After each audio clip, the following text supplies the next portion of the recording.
Okie doke.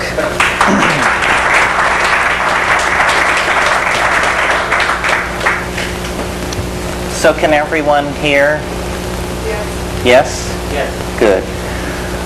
Okay, well, we'll strive to maintain a certain level of formality, although this is definitely an in-house family get-together. I always say every time I'm at Will's that this feels like the home congregation.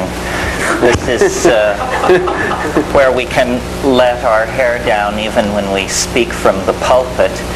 And I encountered Will a few weeks ago at a buffet, and he said, "I'm glad to see you." And I said, "I'm glad to see you." And he said, "This must mean we both need money." So why don't we plan an event? But we needed a draw, so we thought probably we could lend some respectability to the enterprise by getting a British theoretical biologist to throw in with the plan. So every year now for several years, the annual return of the Sheldrakes to Turtle Island has been a high point in the social calendar. And sometimes it happens in the spring and sometimes in the late summer. But it always is an excuse to suspend the ordinary rules of engagement and party down as much as we can with these wonderful people. And Rupert and I have not seen each other for 10 months or so. He flew in from Vancouver this afternoon. I saw he and Jill for the first time this evening. I have yet to see Merlin, who is the latest adumbration of the Sheldrakean morphogenetic concrescence. And I'm sure he lives up to the name. So the way we conceived of this is I just think that what goes on in our living rooms is much more exciting even without the dope smoking than what goes on in the public lecture situation. So the idea was for Rupert and I to get together again, get to catch up again, and have you as part of the extended family participate in this. So on very short notice I conceived this and called it Forms and Mysteries, Morphogenetic Fields and Psychedelic Experiences, as a kind of effort to split the deck two ways equally, you know. Although in the past, Rupert and I have participated at Esalen. We spent a very interesting afternoon talking about the theory of formative causation and what it might say about the psychedelic experience pharmacologically, psychologically, historically, and so forth. Forms and Mysteries seem to me a fitting title because, of course, form is a mystery that even science is willing to acknowledge. This is the great terra incognito of modern science, is the persistence and genesis of form. What is it? Where does it come from? And what sustains it? And typical of the history of science, the more complex problems have been postponed historically until epistemological and analytical capabilities were sufficient to deal with the problem. This is why, for instance, linguistics was no more than a metaphor until the 20th century. And in a sense, I think probably morphogenesis was in the same situation, because powerful mathematical tools have had to be invented to carry it out of the realm of mere theoretical discussion. Rupert has been, I think, the most radical of all the people who have proposed a revisioning of causality, and by extension the domain of science, what it is able to claim as its purvey. And I think that his position has been at first ignored, and more recently with the publication of his second book excoriated, because this is no small matter. This is actually a question of fundamental epistemic importance to the entire scientific enterprise, because what is being proposed in the theory of the morphogenetic field is a revisioning of causality. The second book, which if you haven't read it, you're certainly missing an intellectual adventure. It's like a chance to read the Principia when the person who wrote it is striding around town giving lectures. It's really a rare intellectual adventure. I haven't known that kind of excitement reading theoretical biology since discovering L.L. White when I was a kid. But what is being proposed is a fundamental revisioning of how events happen in the world. And very fundamental to the performance of science is the notion of experiment. And experiment rests on the relatively unexamined concept of the restoration of initial conditions. Well, the Sheldrakean cosmos would play havoc with the notion of the restoration of initial conditions, because what it is saying is that the universe is a steadily accreting and self-defining set of interlocking habits, and that that slices into this waveform interference pattern of habit are therefore necessarily going to be time dependent. In other words, it looks different at each point in its history. It makes it very hard, therefore, to see how in an atmosphere like that, ordinary science can be prosecuted at all. So the interest that it holds for me then is that it seems to be a very calm, rational, attentive program of intellectual understanding which leads to the same radical conclusions that an emergence in the core experience of archaism, the psychedelic experience, argues for. In other words, that all our intellectual constructs are in fact built on shifting sands, and all knowledge is provisional at this stage in the epistemic enterprise. It doesn't mean that a more epistemically grounded knowing is not possible. It merely means that up to this point, it has not occurred. Science's claim to fulfill this function is now in serious trouble. It actually has been in some areas since the elaboration of quantum physics in the 20s, but Sheldrake is coming at it not from a realm of extremely arcane mathematical modeling, but in the biological realm, with a model which is both simultaneously true to felt experience and confounding to the scientific paradigm as it has been waged since Bacon, essentially. So Rupert is with us tonight. He will tell you, I hope, the state of the art in terms of experiments and the public dialogue that attends these things, because make no mistake about it, the overturning of a scientific paradigm is a political act, and it has to do with reputations and tenure and publication and people who have built their lives defending something that they now see under severe attack.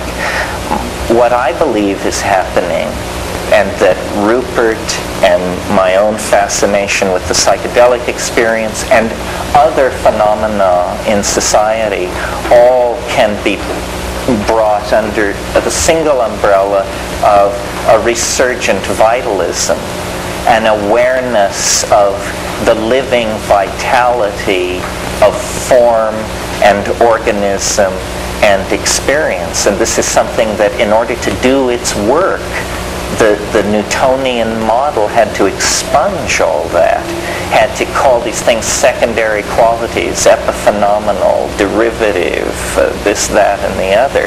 And yet these are the existential stuff of the felt world of being. So Rupert brings to biology a theory which links it back into physics and forward into psychology in a way that restores meaning, however much it may do damage to the somewhat infantile wish of the Cartesians to construct a closed tautology, which is really what they want to do, you know, and that's why they want to get rid of all these troubling phenomena that are of such a complexity that it exceeds their model. Well, I'm a great fan of this theory. I could run on at length about it, but the man who invented it is here with us. He can lead us to a deeper understanding of it. Please welcome Rupert Sheldrake, the greatest biologist of the age.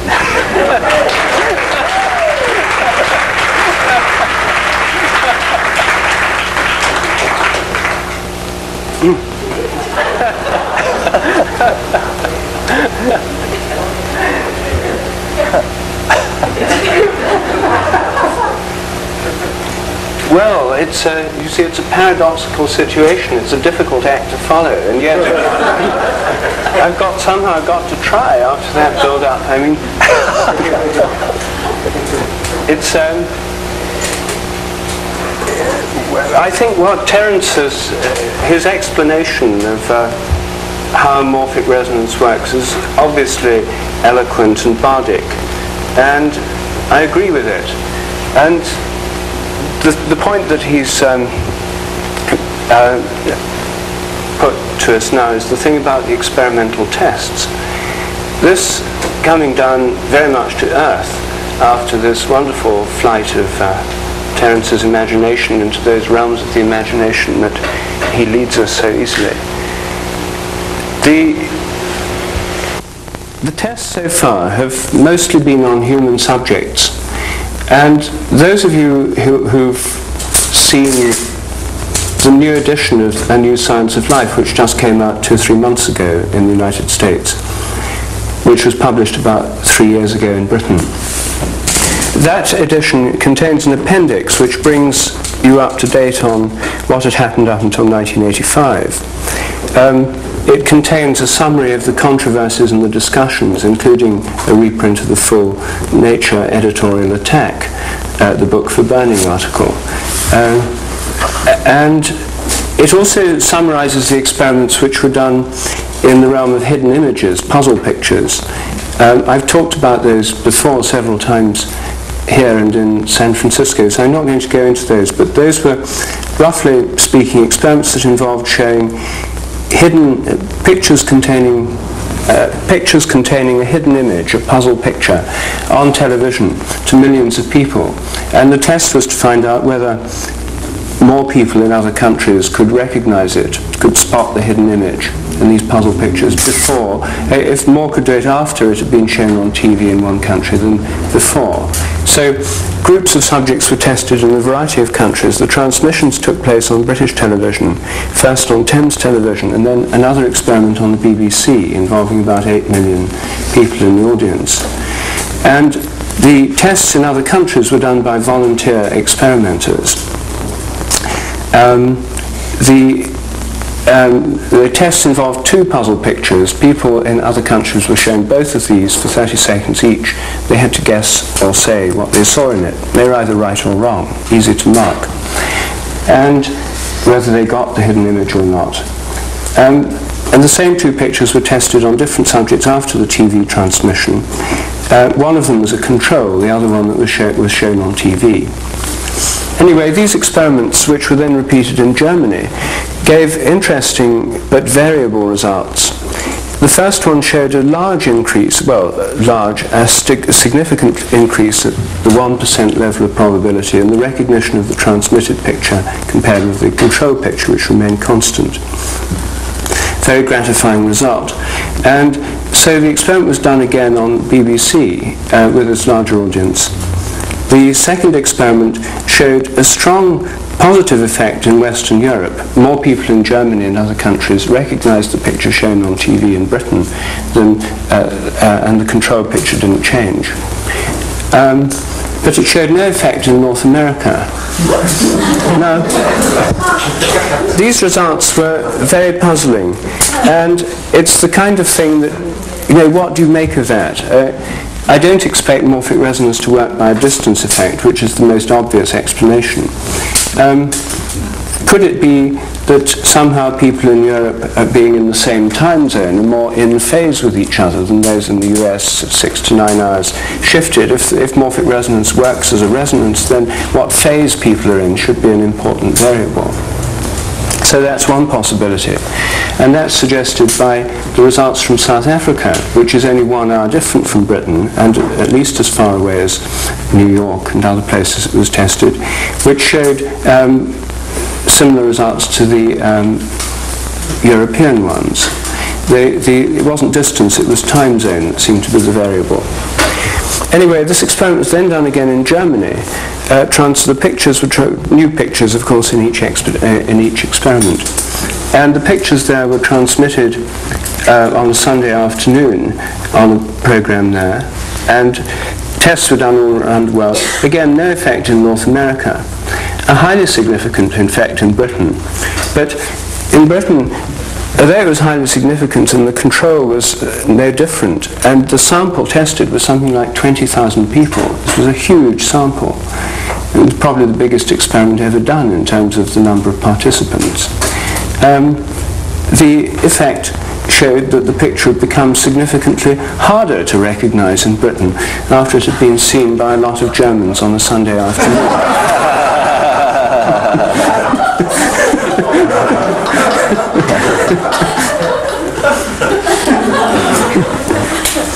Well, at this stage, I thought, well, this is too close to a kind of standard parapsychological experiment, a one-shot thing. I discussed it with Russell Targ, who I met at a conference, and he said, I bet if you do this experiment you'll get all sorts of weird precognitive effects and so on. It's so like a parapsychology experiment. You'll get the same kind of anomalies and bizarre things that we get in ours. And I thought, well, maybe that was one way of looking at it. And thought that probably I should do more what is more in the spirit of the hypothesis, namely try and test for the effect of repeated exposures, because the theory, it's a hypothesis of repetition leading to habit, not a kind of one-shot event. I wanted to look for where puzzle pictures, for example, could be seen many times. Well, at this stage it turned out that the only way to do this feasibly, since I couldn't persuade a TV company to show the same puzzle picture in the same test hundreds of times on their program, the obvious way to do that would be to have it in a TV commercial, or to have it in advertising in hoardings. And at this stage, I entered into discussions with various leading members of the advertising industry, including some at the think tank here in San Francisco. And it seemed that they were indeed quite interested in this approach.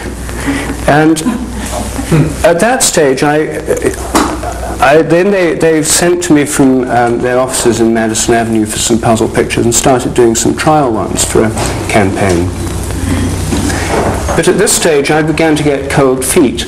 I began to think, do I really want the first tests of morphic resonance to be done directly and completely as part of a kind of advertising stunt and as part of an advertising research project?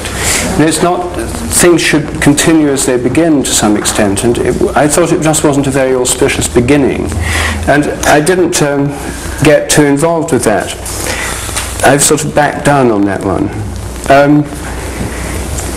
They also had fears from their clients because anything to do with hidden images, advertisers are terrified of being accused of subliminal advertising.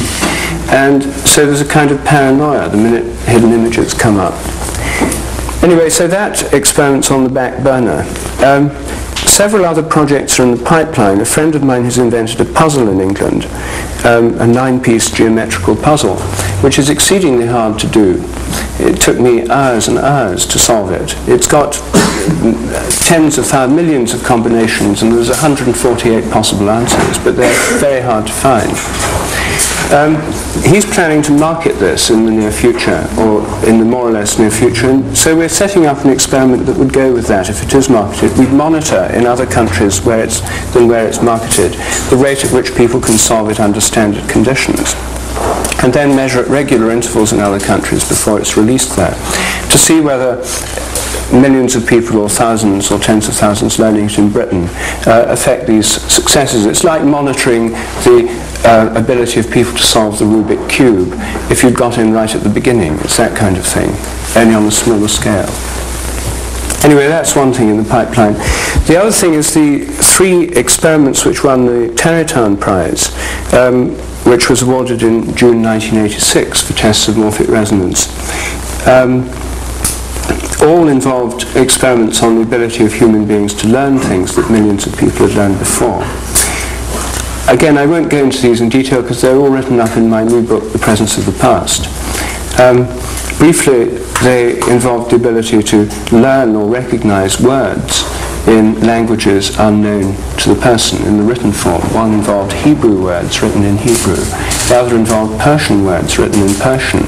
These 2 experiments were very similar. They were done independently, one in the United States at Yale by Gary Schwartz, the other in Britain, by 2 people who both independently devised a very similar test to test for morphic resonance. Itself an interesting fact. And these tests showed the ability of people to learn things more readily if they were things that other people had learned before. The 3rd test was on Morse code.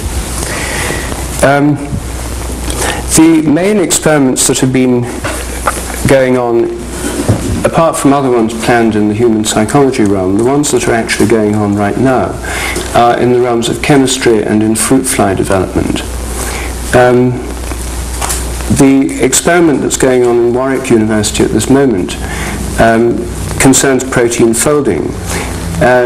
In my new book I discuss this. If proteins are unfolded, then it may be that when they fold up again, which involves a complex morphogenetic process at the molecular level, which can be monitored using quite simple techniques. When they fold up again, they may be refolding in a way that they've not done in nature before. Especially, there are reasons why this would be so for certain particular enzymes. And so the more often they're refolded, they should learn how to do it, as it were, and the refolding process should take place measurably quicker. But we have an experiment going on to test for this, the refolding of enzymes, and then repeated refolding to see if it happens quicker. I don't know the results yet. It's still going on, and I'm not sure whether it will give conclusive results or not within the summer, which is when the project ends. The other one's on fruit flies and the development of fruit flies, following up results that already suggest that when fruit flies are developed in response to an abnormal stimulus like ether or higher temperatures during pupation, that the abnormal flies, for example flies with extra veins in their wings, a certain proportion are produced by this stress from the environment. But the more flies that have been exposed to the stress, the more that have become abnormal, the greater the abnormal response is when fresh ones are put into this stress. This has already been found, and it looks very much like a morphogenetic morphic resonance effect. And some more experiments are going on to test the earlier results that showed this result to be the case. Again, those experiments are about halfway through at the moment. So these are some of the things that are going on to test the theory. I should perhaps mention one attempt to refute the theory that's been made and recently published in the Skeptical Inquirer. I don't know how many people here are readers of the Skeptical Inquirer, perhaps rather few. But the Skeptical Inquirer, as you may know, is the house journal of PsyCop, the debunking organisation. And the one that's most famous for James Randi being among its activists. And this was published, it was a paper by Francisco Varela, who claimed to have refuted the hypothesis of formative causation. And the experiment that he'd done involved programming a desktop computer to carry out a particular operation, measure the time it took to do it, and then repeat this operation millions of times, and then measuring the rate of it. And he found that the computer didn't do it any quicker. So he concluded that this refuted the hypothesis of formative causation, and he first wrote this paper in 1983 and sent it to me, and suggested we had a public discussion on this, which I agreed to.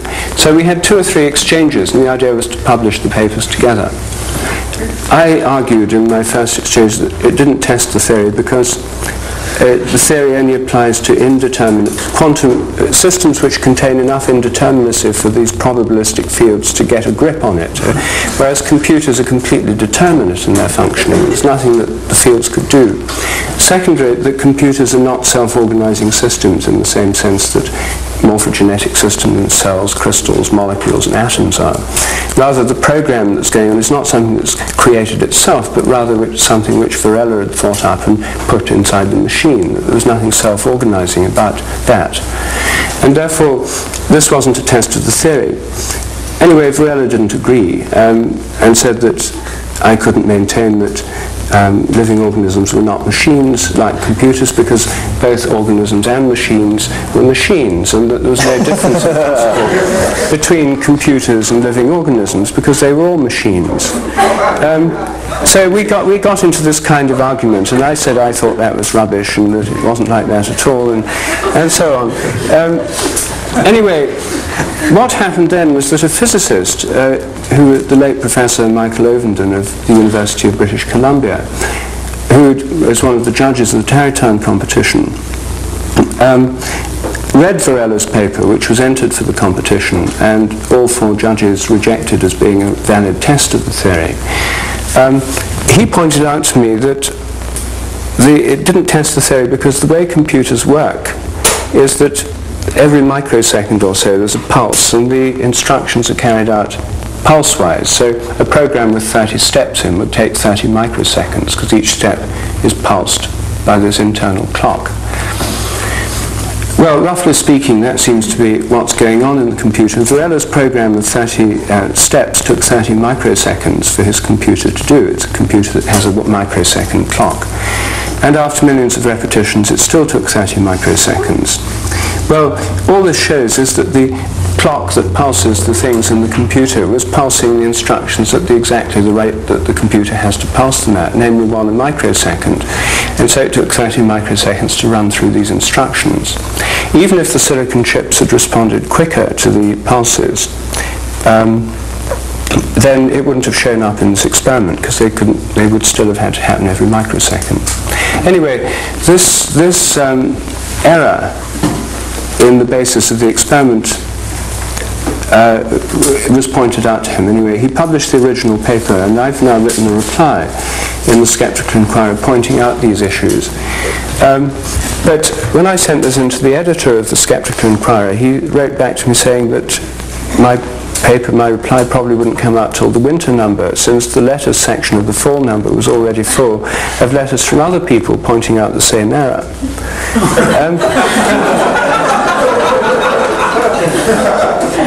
So that's the status of the refutation debate at the moment, and you'll be able to see these various things in the forthcoming next 2 issues of the Skeptical Inquirer, should you ever see it around.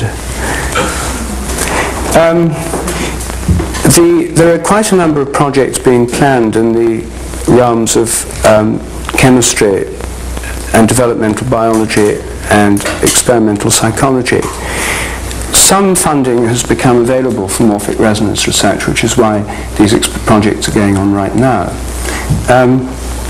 owing to the generosity of 3 or 4 individuals, and then smaller subscriptions through the Fund for Morphic Resonance Research from individuals who have been good enough to try and help this process along. And this money really has helped it along, because it has made it possible to hire people to do these experiments in labs, in universities, and there are quite a number of universities ready and willing to do them.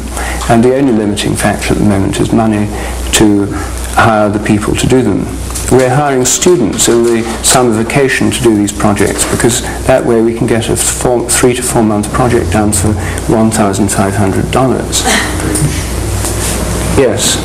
I don't know if I'm the only one in the audience who really doesn't grasp what the theory of morphogenetic resonance is, but I'd appreciate a couple of sentence description.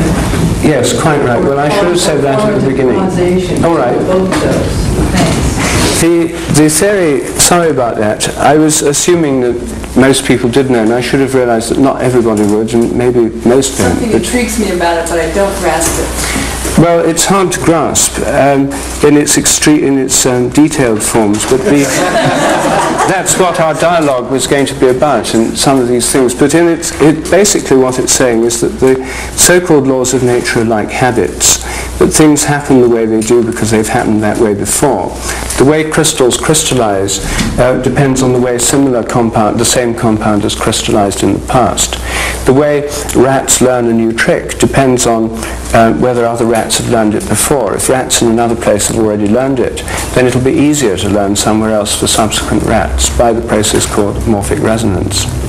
So there's a kind of collective memory in nature, in different species, in different kinds of things.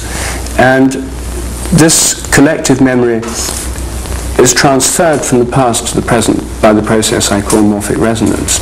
And that means that in general, new things which happen repeatedly should happen more and more easily, or more and more quickly, or more and more probably as time goes on, because of the effect, the build-up of this morphic resonance. And this theory is controversial, as Terence pointed out, because it's not the way that scientists usually think about these things. And the issue that I've just been discussing is various experimental ways to test it, because this theory says when proteins fold up a new way and do it repeatedly, they should do it quicker. And when some people have learned something in one country, like on television in a hidden image, it should make it easier for others to spot it elsewhere. Or if fruit flies have developed in a new way, for example with extra veins in their wings, then the more that do it, the easier it should get for others to do it, other things being equal. And that's the point of all these experiments I've been describing. They're all designed to test this theory, to see whether there is in fact this kind of memory or habit in nature. There's one more aspect of the theory that I should mention, which is that it leads to a completely new interpretation of memory. And it says that our ordinary memories of what we've done, depend not on traces or physical material changes stored in the brain, like traces on a tape recorder or recordings in a hologram. It doesn't depend on a material storage system in the brain. Rather, memory depends on tuning in to our own past directly by morphic resonance. And the brain's more like a tuning system than a storage system. Damage to the brain can interfere with the tuning or the reception, and so you can get loss of memory through brain damage, but the memory isn't in the brain. And just as we tune into our own memories from our own past, so we also tune into the memories of large numbers of other people, and this is similar as a notion to what Jung called the collective unconscious. So that's a summary of what it's all about. And the experiments I've just been talking about were in response to Terence asking for an update on the experimental test situation. So that's more or less what's been going on so far in the way of experimental tests. And more are in the pipeline, and the limiting factor at the moment is funds, and some funds are becoming available. So that's where we are from that point of view. Yes, I might say about all this, to my mind, the criticism of the theory has to this point been fairly inane and largely carried out by people who didn't really understand the theory. That doesn't mean that it is not open to criticism. The reason I have such an interest in it is because it solved a lot of what I felt were outstanding problems in my own model building efforts, but it certainly raises other questions. In the first paragraph of The Presence of the Past, Rupert condenses the theory into a slogan which could be shouted in a theater or a parade. It's that things are as they are because they were as they were. And that, in essence, is what this theory is saying. Well, now notice that this is as conservative a point of view as one could possibly imagine. The problem, if you believe things are as they are because they were as they were, then your problem is to account for anything new or novel ever happening. How, in a world where things are as they are because they were as they were, are you ever going to get creative advance? It seems to preclude it from the outset. Well, what drew me originally to Rupert, or what drew us together, was I had a theory that was entirely about accounting for novelty. And that was what it delivered on, was a model of how new things could come into being. Rupert's theory is a model of how structure is conserved and perpetuated through time. So my thought was you could bring these together, and if they were not mutually exclusive, then you would find out why there was persistence of form, why there was this overwhelming presence of the past, and yet why there could still be apparently free will and novel situations arise. And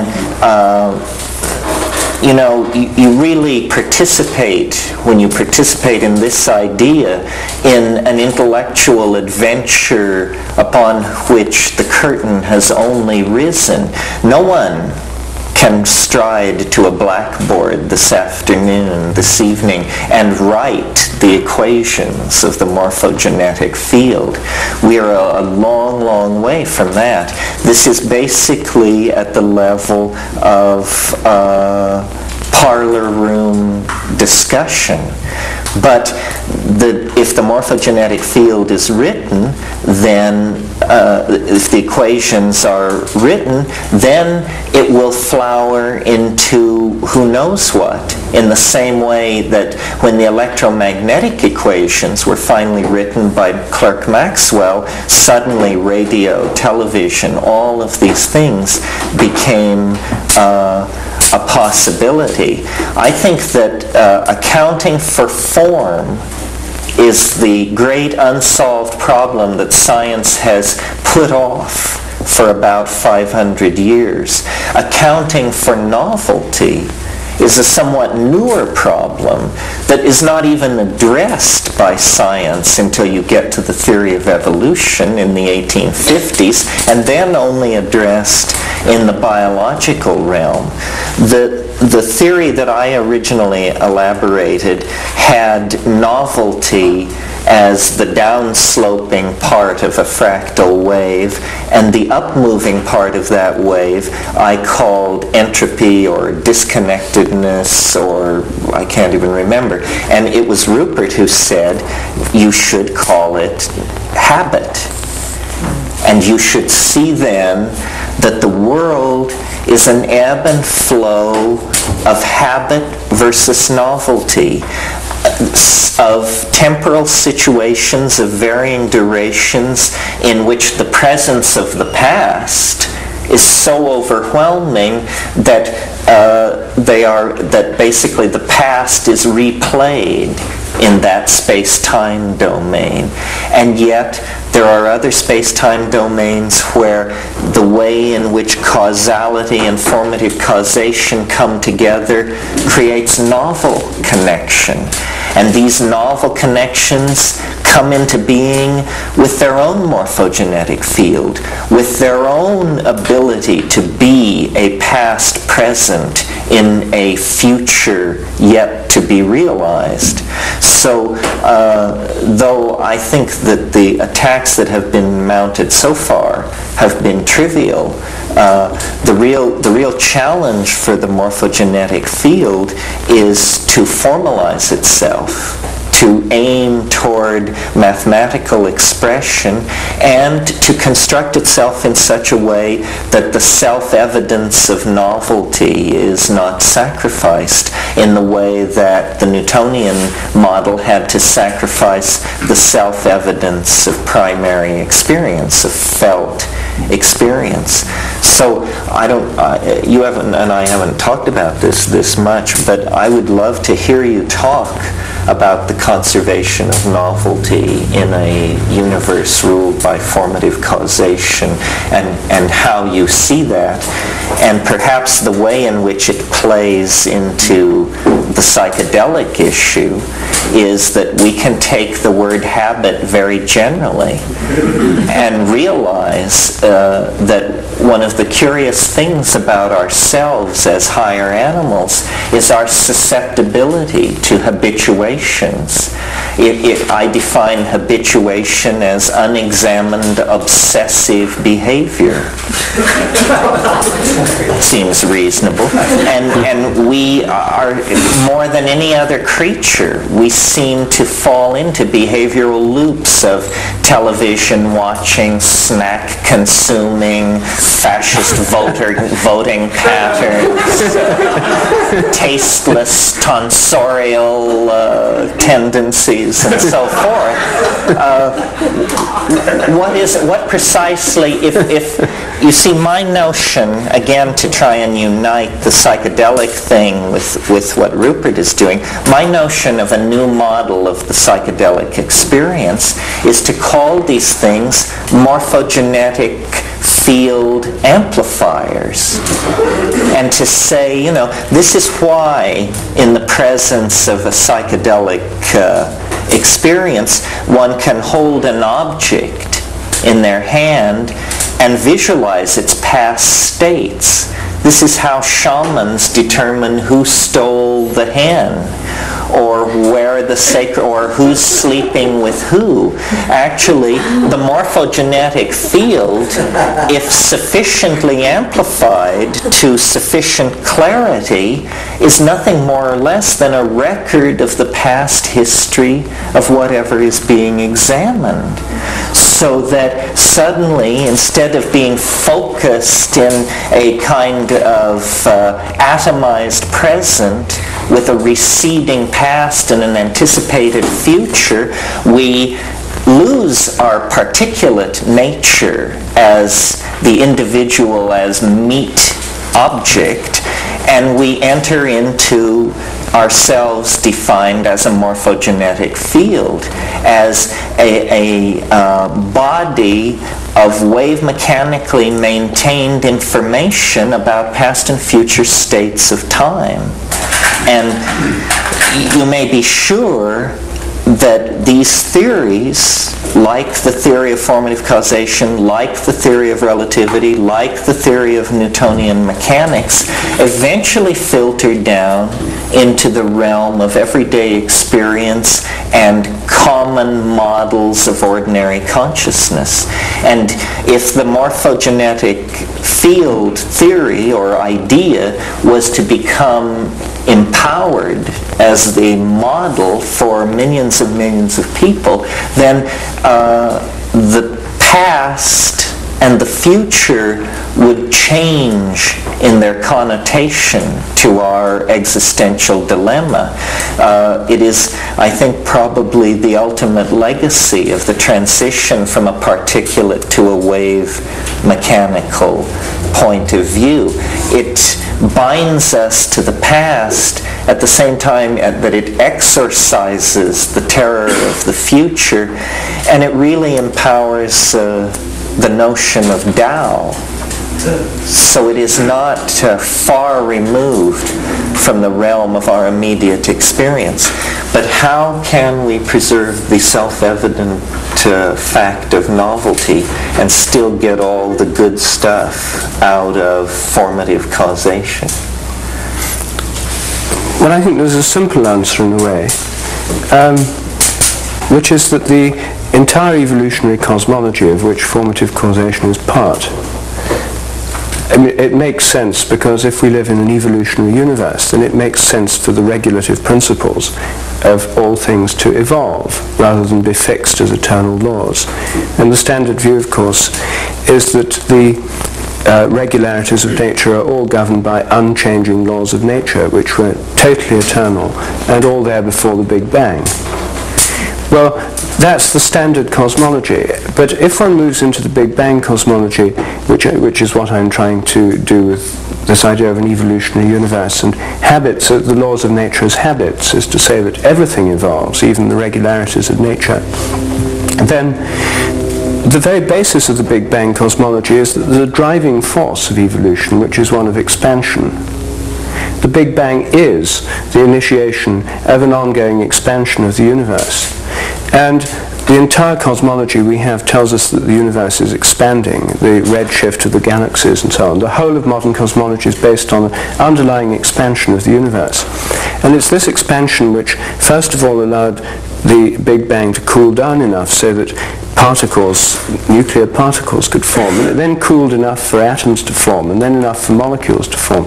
And the emergence of form, the progressive emergence of form in the subatomic and the atomic and the molecular and the chemical realms, and through the forms of stars and galaxies, and then ultimately of planetary systems, the emergence of all this form has only been made possible by a progressive cooling process, which is the other side of the expansion process, because forms such as you and me couldn't exist at 25 billion degrees centigrade, which is how the universe began, and nor could anything else here, nor could the solid rocks of the earth. I mean, there's a cooling process which is linked to the universal expansion, which one could regard as the primary cause or of the novelty wave. I mean, there's going to be novelty if the universe is always expanding, if there's always new space, new territory, new possibilities. The new space creates new possibilities in some kind of literal way.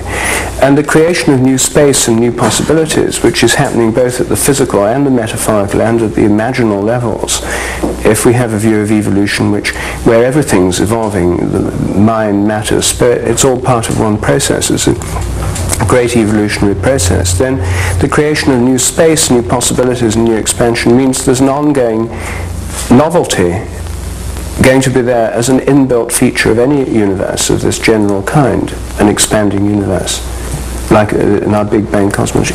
It has to be there. The cosmology demands it. So that's an accepted, a given. So for me, the problem isn't the existence of novelty through the expansion, and I mean that's the basis of the whole cosmology. The problem would be in such a universe how to account for the stabilization of novelty so that it's just not swept away by this onrush of expansion and change, which is the underlying process of evolution.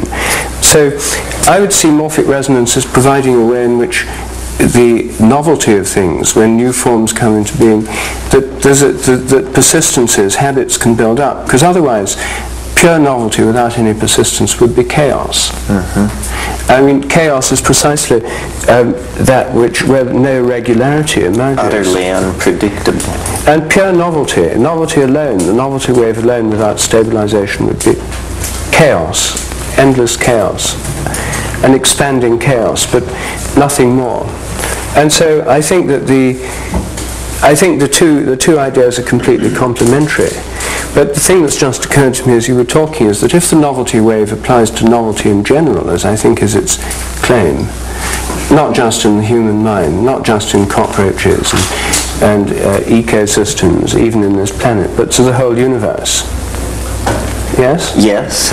Well, then I deduce from that the universe is not expanding at a steady rate, the usual theory, given by the idea of Newtonian absolute time, simply cranked onto the new cosmology, but rather the expansion of the cosmos is taking place at a rate which is determined by the novelty wave, and that there should be a variable rate which should have all the fractile ripples and features of the novelty wave, if your theory is correct. Now, where would we look for a trace of this?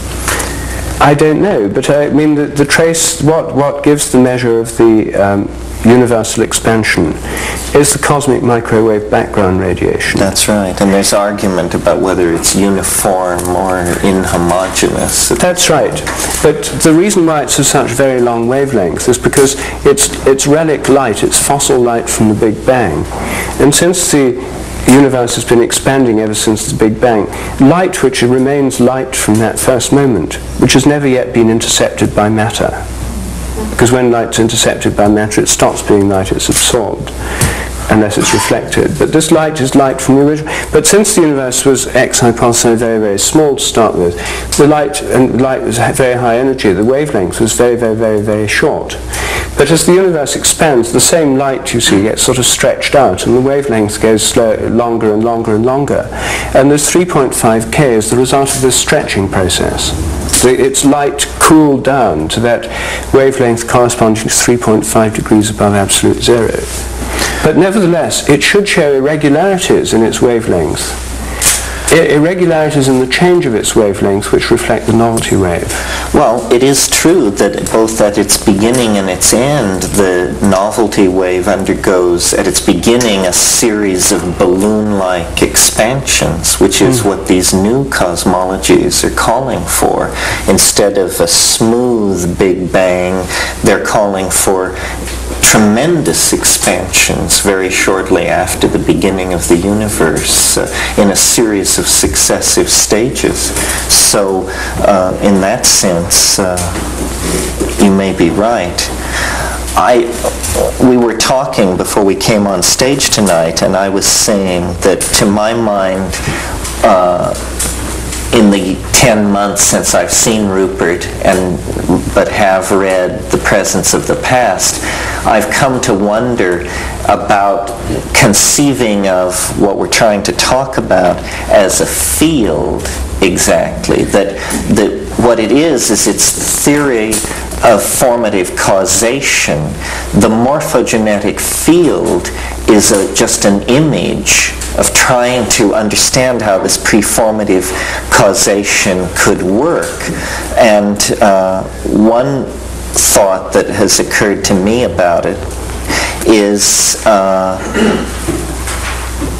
the Big Bang is basically tremendous energy, free energy, which, as Rupert described, goes through a series of coolings, and as it cools and energy dissipates and is lost as heat, form emerges. First the form of nuclear chemistry, then organic chemistry, then molecular chemistry, so forth and so on, but progressively more and more complex form as you move toward the point of the arrow of time.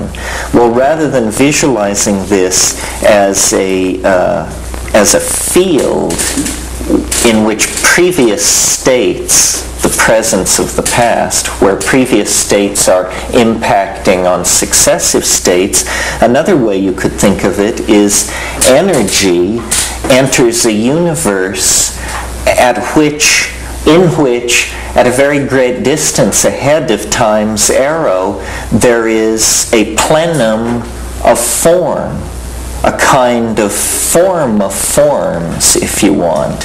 And if the causality that operated within this form of forms was a two-way causality, then what you would have is the expanding shell of energy that is the universe slowly being influenced essentially by information flowing backward from the future.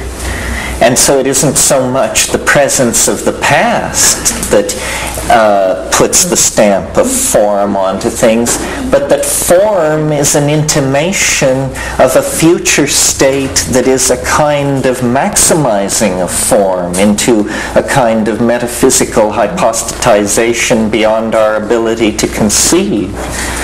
Have you ever considered this possibility? We should have rehearsed that.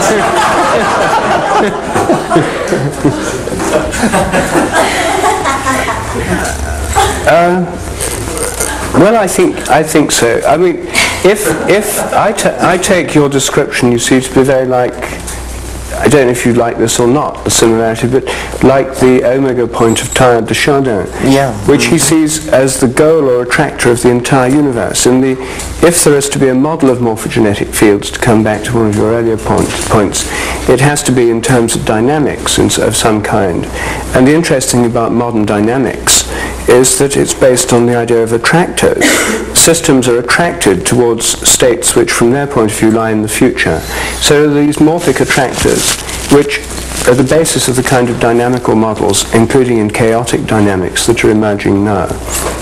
And so that gives the idea, as morphogenetic fields have to have, is the idea of containing the goal or form or final state of something within themselves. The morphogenetic field of the oak tree contains in some sense the form of the fully formed oak and draws the growing seedling towards it.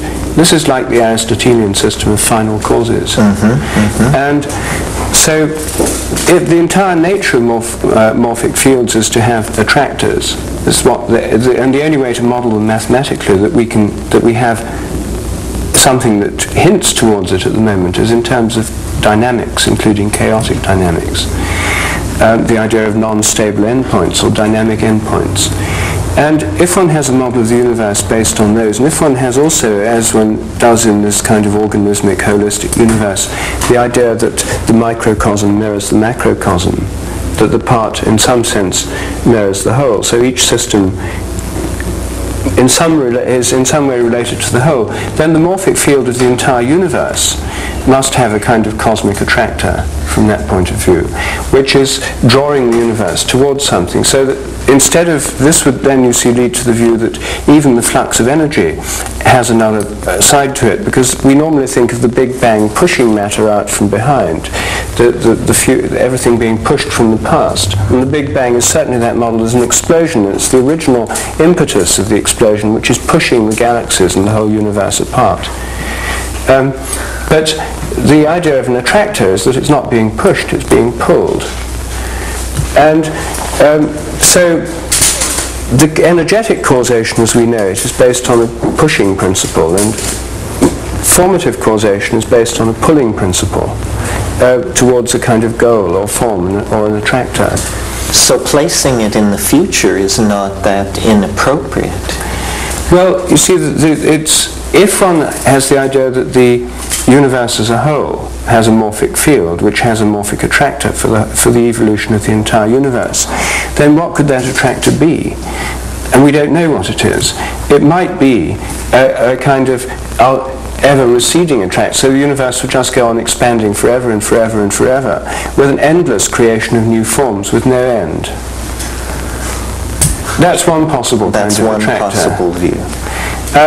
But if there's an end, which is what the entire Judeo-Christian myth of history leads us to believe, and we're within the field of a Judeo-Christian myth of history, whether we like it or not. The whole cult of progress depends on it.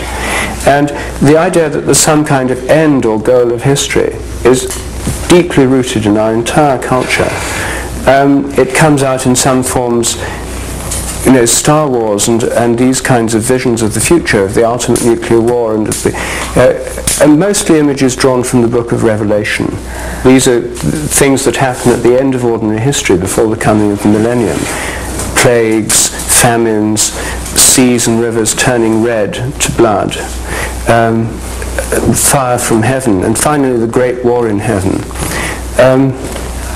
Signs of the end, which many of us can easily find very plausible. The approaching of a new millennium means we're absolutely bound to have a vast outbreak of millenarian prophecy, of which you're one of the earlier exponents.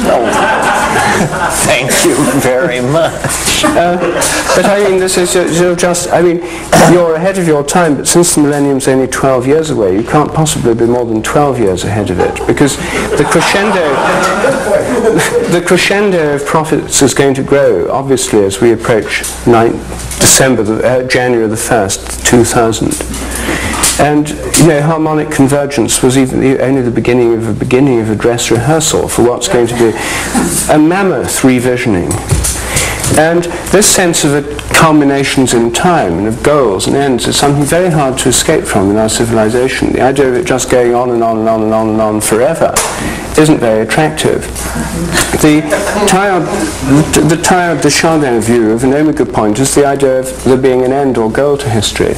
And then, of course, there's the pessimistic version of this, which is always associated with the postulation of dark matter, which dark matter, dark mother, Kali. I mean, it's the dark one who is going to destroy all, the destructive aspect, by having enough dark matter undetectable by any instruments, which will cause the expansion to slow down owing to this dark matter in the universe, and then to contract until everything ends in the final implosion, the big crunch. Well, this is one cosmology on the market, you see. So then, of course, the return to the great cycle cosmologists who welcome that because they see that if it's the big crunch of this universe, it could be the big bang of the next. And then you get back to endless cycles forever, which is back in the realm of archaic cosmology, eternal laws. It's where the whole tradition of our science, rooted in Greek cosmology, feels comfortable. The idea of an eternal cyclic universe with eternal laws. So, but if we have this idea of an evolutionary universe, then it seems to me the main choice is between these, either it all going in reverse or coming to a sticky end model, the big crunch, or that it just goes on and on and on forever and there's no end, there's no final form in some sense pulling things forward, except pure diversity for its own sake, a kind of universal free economy that goes on forever. Okay. So is what you're saying, since there obviously was a big bang since we're here, you're more comfortable with placing the morphogenetic causality as something which moves from the past toward the future rather than from the future toward the past, because the hypothesized final end state we have no evidence for? Well, there are two things. That if the influence from the future in some sense influences creativity, if that in some sense causes new forms to come into being, once they've come into being, I think that they take on a life of their own, and there's this kind of memory aspect. I think memory is so intrinsic a part of our own life, so obviously a part of all life, so undeniably the basis of all our experience, that any view of the universe that doesn't take memory seriously as an influence from the past and tries to substitute in its place an influence from the future is going to be inadequate. And if there's an influence from the future, I don't think it can work in the realm of memory and habit phenomena, which we know very well depend on the past. Rather, it may work in the realms of the as yet, in the realms of the possible, which are the realms into which we're always moving, and they're the realms which, in fact, consciousness inhabits. I mean, consciousness is the realms of the possible, as far as I can see. Well, I think one way to think about information coming from the future is to imagine that ordinarily this is not allowed, but to make a quantum mechanical metaphor, you can imagine bits of information that tunnel into the past past, in the way that particles overcome energy transitions by magically appearing on the other side of them without ever having gone over them. And it's possible to imagine that a very small amount of information actually leaks into the past, and that this information becomes the province of seers and shamans and visionary thinkers of all sorts, that creativity is this appetition. There's a word in Gaelic, haraeth, which means simultaneously nostalgia for the past and the future. And it seems to me that kind of nostalgia for the past and the future is what drives great creative spirits, poets, and visionaries. And it has this enchanted, this fey kind of aura about it, because information from the future is necessarily magical. It exists, and yet it cannot exist, because in its existence is implicitly is a paradox. Well, I think there are two ways that information from the future works. One isn't really so much information from the future as what I'd think of as the primary cause of the whole thing, which is the attraction of the attractor. There's something in the future which draws us, for example, forwards. And what we experience the future as is not as definite information, not even as exactly concrete plans, but more in the experience of hope, and more consciously in the experience of faith. And faith is basically a vision of the future which we believe in and believe is the right one for us and to which we're attracted. So people who have, as we read in thousands of books on how to get on in business, if you have faith that you're going to succeed, you really believe that you're going to be rich, then the chances are you may well be so. Whereas if you don't actually want to be rich, and if you don't have faith in it, and if you don't keep putting out that kind of image, and if you don't have that hope and so on, then the chances are you won't be rich. So there's also the kind of religious faith that drew the Pilgrim Fathers to the United States, and it was the faith from the Judeo-Christian heritage, the promise of the faith in the promised land, the promise of a land in the future or somewhere else which will be flowing with milk and honey, where there will be bounty, prosperity, the land will yield up its riches. The land, of course, of the original promised land wasn't empty. It had inhabitants in it, but they were killed off, and their land was appropriated. And this was the promised land was that, and it's America. And that dream of the promised land which drew everybody here to America or their ancestors is this kind of hope, this drawing, this attraction, is what actually we know from our own experiences how this attraction works. It works through faith, through vague mythic hopes, through sense of promises as yet unfulfilled, and so on. Well, so the disturbing thing about that, then, is what you referred to, this utter conviction in the approaching end of the world, which motivates vast numbers of people caught up in this monotheistic myth system. All the major monotheistic religions appoint an end to the world, and for several of them it's soon. But you see, I think we're in a worse way than you may think, because if we say, all right, let's not bother so much with these monotheistic religions, what other models? Since I think that if morphic resonance works, then it means that our collective unconscious, and particularly our cultural unconscious, contains elements which they're so deep down, they influence us much more deeply than we know. And the Anglo-Saxon race, the English language, its cultural roots are in Germany. And the Germanic gods, the whole Germanic mythology is that the whole age will end in a twilight of the gods.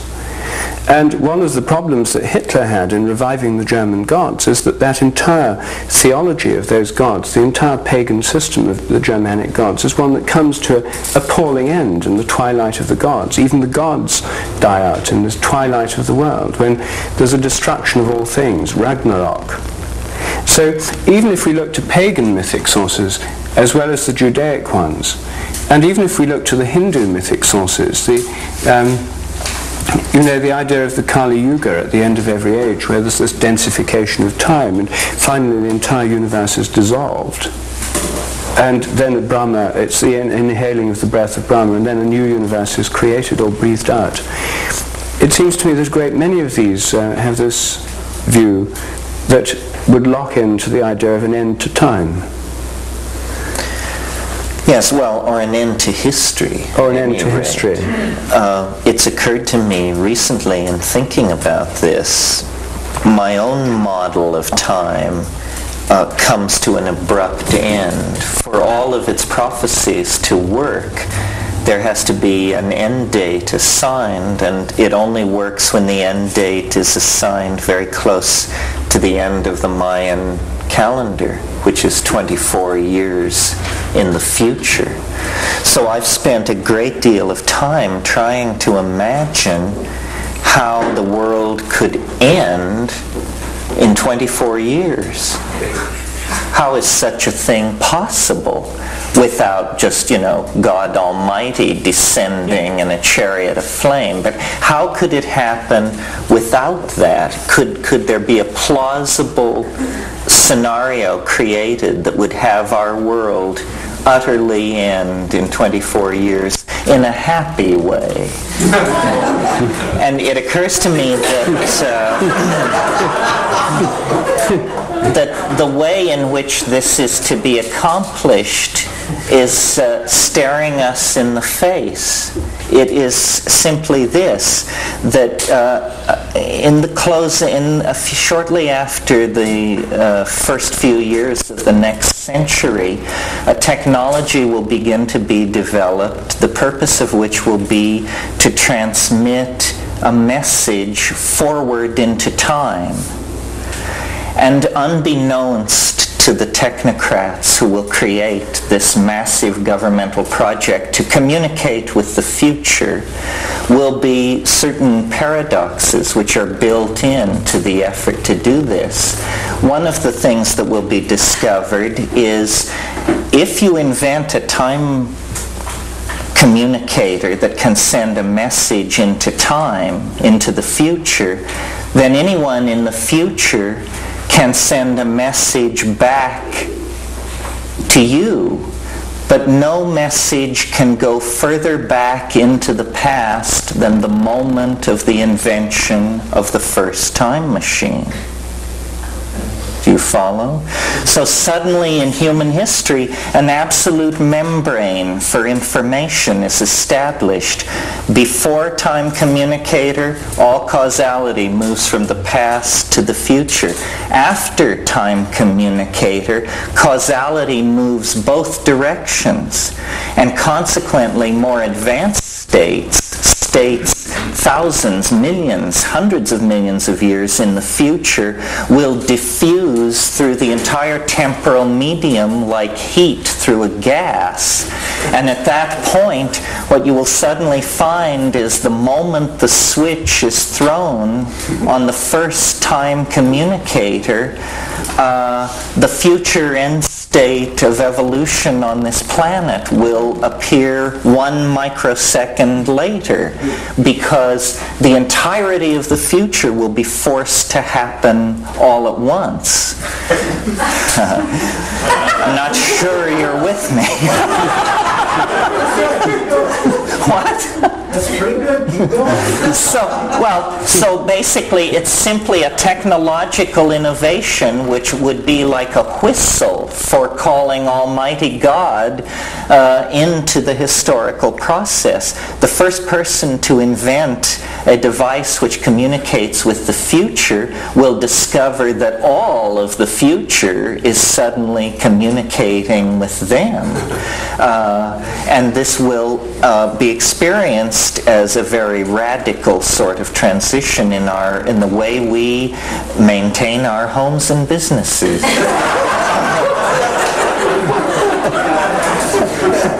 Well, I don't know. I think we've run past intermission time. Maybe we should have an intermission, and then all these people who are burning to ask questions should come back. How do you feel about that? Who whines behind the lights? Just a response. A couple of questions. I don't care. Fine. You. If that were true, we'd already be affected by that, though, wouldn't we? Well, because when that switch got thrown and the future kind of falls back onto that moment, the past is going to pile up behind it with momentum. Well, but we haven't reached that moment when the switch is thrown. Somebody has.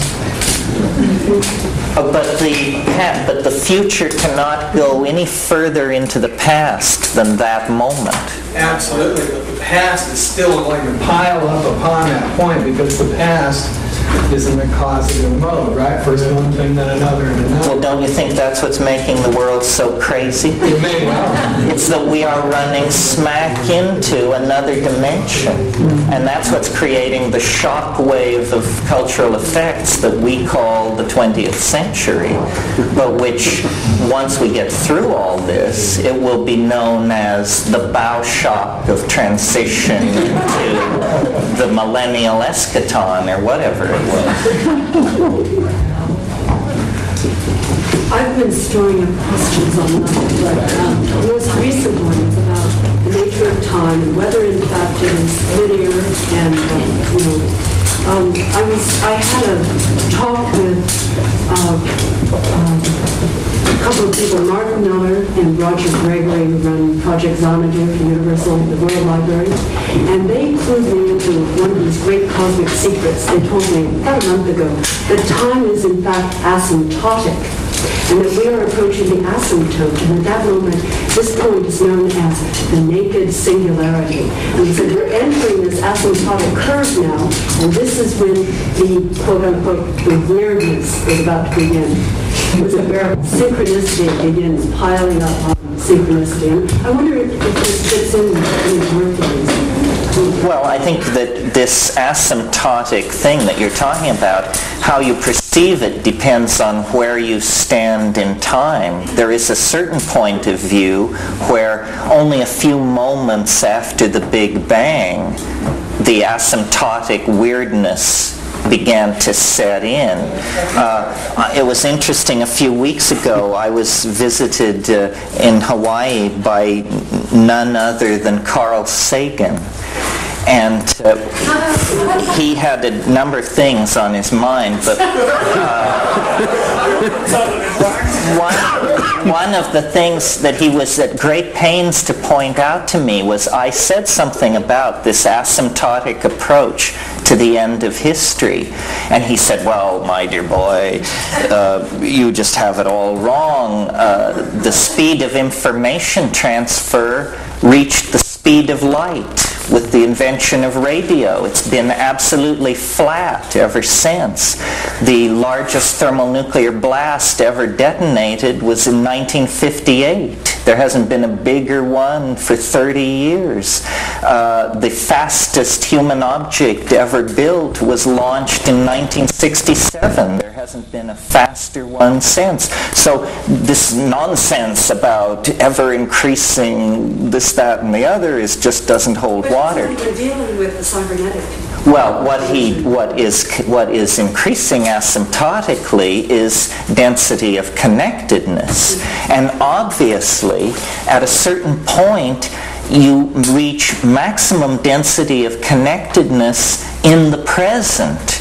The only way you can then continue to densify connection is if the connections begin to move outward in time, into the future and into the past, and you undergo this transition from particulate Cartesian Newtonian existence to this wave mechanical, shamanic, both present in the past, present in the future, present in the present kind of existence. This is what I meant about the social implications of integrating Rupert's paradigm. It is permission to feel this new way and to know that it is a more correct mirroring of the greater cosmos than the model that had us as the citizen, the ego, the individual, all of that sort of thing.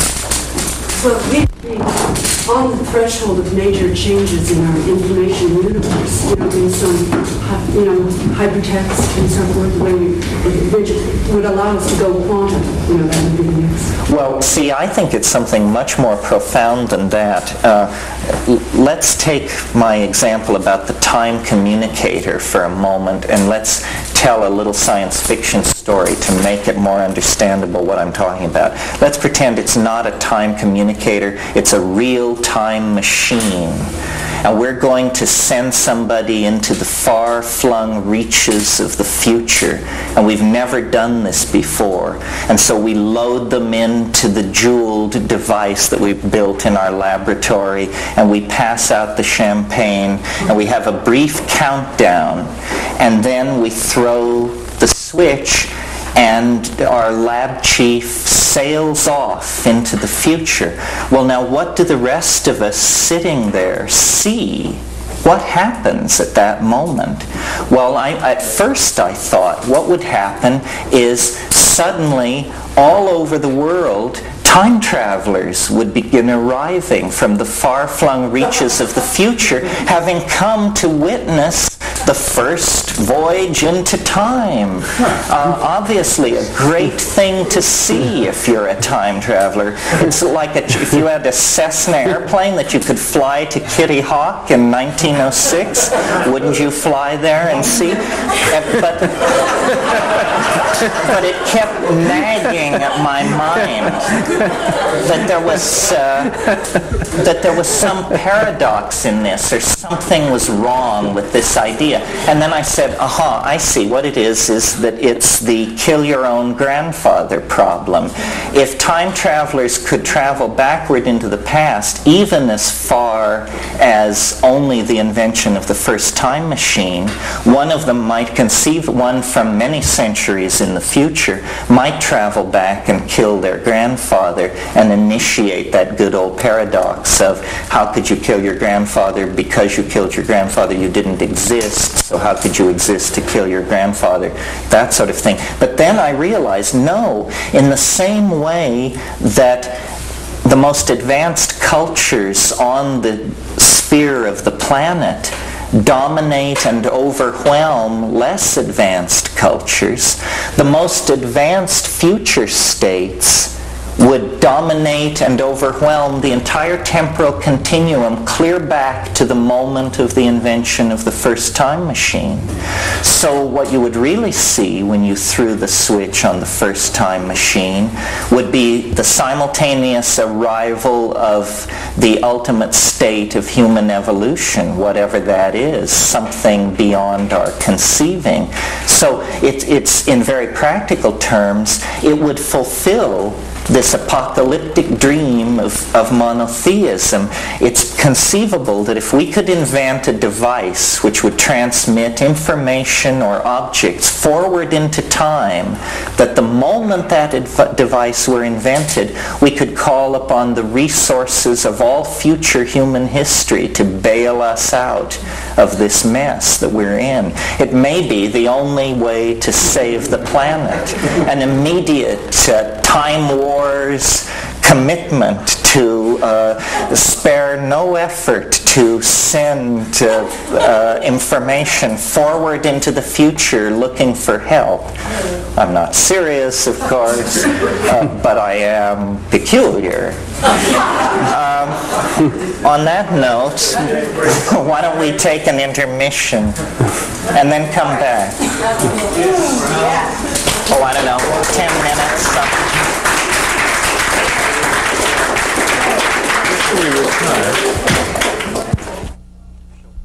That's a lot of questions. Oh, well.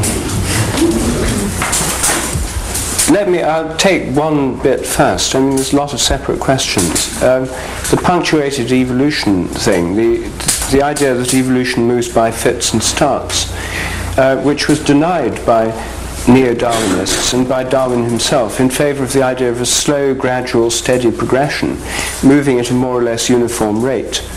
Darwin was a great disciple of Lyell's and the principle in geology of uniformitarianism, the idea that things go on at uniform rates. And this particular school of geology was opposed to the theory of catastrophism, the idea that there are catastrophic events on the earth, like the flood, the biblical flood, and that the development has been discontinuous. There's been breaks and fits and starts and periods of more or less stability and then big changes. That catastrophist theory, which was a popular theory at the beginning of the 19th century, was rejected by Darwin as it was rejected by Lyell, because as soon as you allowed catastrophes, all the Christians agreed with this and said, yes, the Bible tells us that. We know from our whole cultural history that there are catastrophes, and this is saying the same kind of thing. They wanted to be saying something totally different that wouldn't fit into any kind of biblical view whatsoever. The idea of a totally progressive, linear process of change. Anyway, the fossil record never supported that, and punctuated equilibrium seems to be what happens. And it suggests that evolution moves by fits and starts. And what started as an appalling heresy, it's been a recurrent heresy ever since Darwin first put forward his book. People have objected to it on the grounds that evolution may well move by fits and starts. Even T.H. Huxley disagreed with Darwin on this one. Anyway, if evolution moves by fits and starts rather than uniformly, then it looks as if there's not a uniform rate of novelty formation in the universe. And of course that's just what Terence tells us.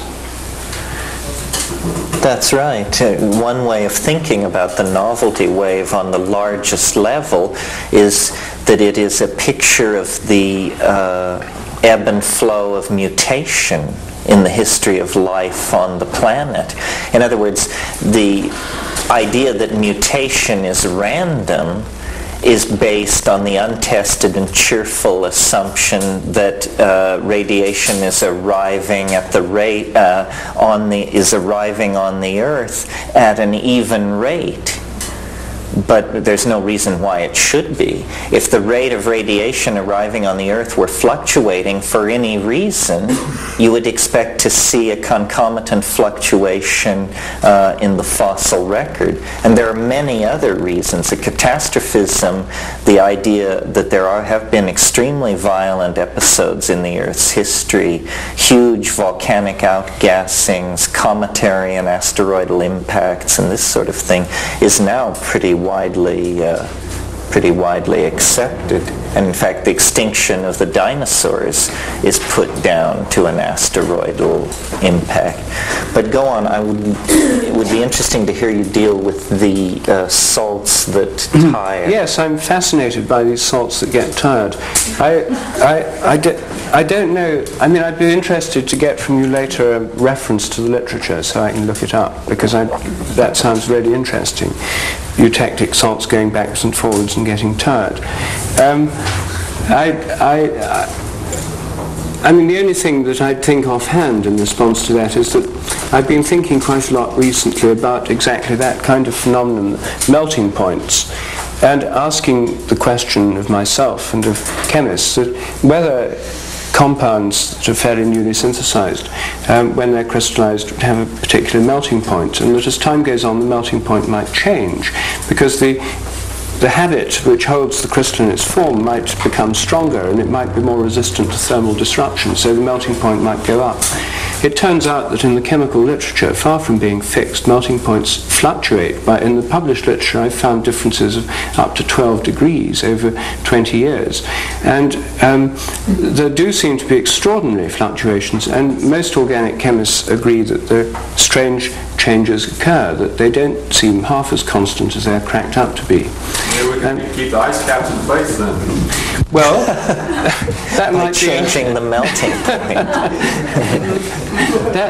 The eutectic mixture, you see, one of the things I've been thinking about is that when a substance melts, you've both got a formative field of the crystal, but the liquid phase of the substance also has a morphic field. Liquids have characteristic properties. They're not totally chaotic and formless. They have, and if it's a new substance that's never been melted before, it won't have had a sort of morphic field for its liquid phase. By repeated cooling, and I was trying to think of experiments involving cycling a substance through cycles of melting and cooling, because there would be a way in which the number of transitions and also the endurance of the liquid versus the solid phase would tend to stabilize the morphic fields of these two phases. And in a sense, around the melting point, it would be as if there were two competing fields. And if one were the stronger, it might tend to raise or lower the melting point. So I've been thinking about this sort of thing, so I'm fascinated to hear about these eutectic crystals, and I'd love to read out the literature. I'm adopting a very traditional scientific position in one way by assuming that by putting forward the hypothesis in its most general possible form.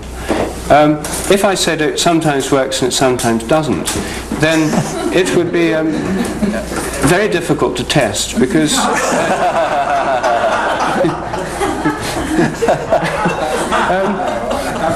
and it would actually be irrefutable.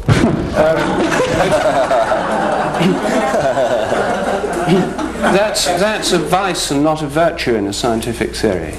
And so I'm more inclined to think of it trying to think of it working everywhere. Now, there are many systems like the behavior of hydrogen atoms, the crystallization of sodium chloride, and all sorts of phenomena that physics has studied in great detail, which have happened billions of times, and as far as we know, for billions of years, even before this planet formed.